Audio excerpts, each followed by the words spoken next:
I didn't grow up in a house with guns. I don't hunt. I personally abhor hunting. But I was given a gun by a friend when I was 21 to carry in my purse for self-defense, and I was taught how to use it. A couple of years ago, my parents and I went to a cafeteria in Texas on a bright sunny day. We weren't in a dark alley where we weren't supposed to be. And as you all know the story, this madman drove his truck through the window. And he began shooting. Well, immediately, my father and I got down on the floor and put the table up in front of us. And this guy kept shooting. And you're thinking, well, what could it be? Is it a robbery? That's the first thing that generally comes to mind. And he keeps shooting. It took me a good 45 seconds to realize that this man wasn't there to commit a robbery. He wasn't there for a hit.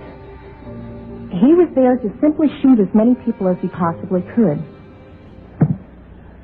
When I finally realized what was occurring, I thought, I got him. And I reached for my purse.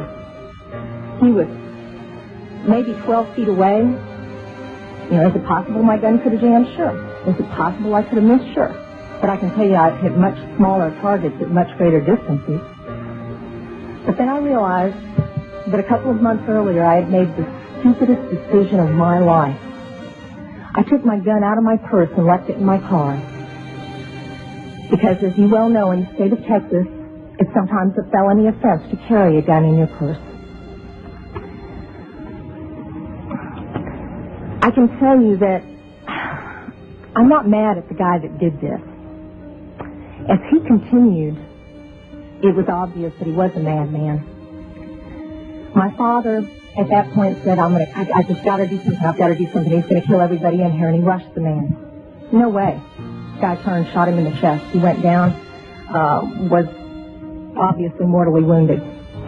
For whatever reason, that made the man change directions and go off to my left.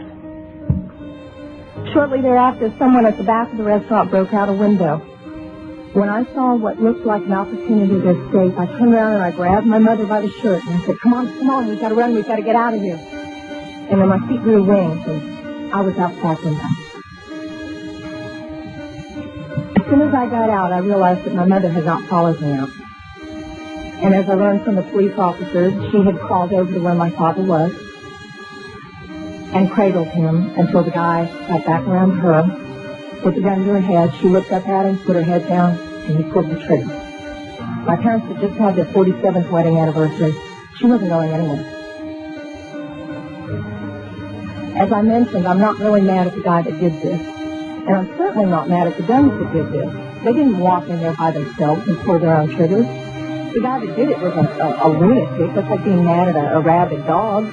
I'm mad at my legislators for legislating me out of the right to protect myself and my family.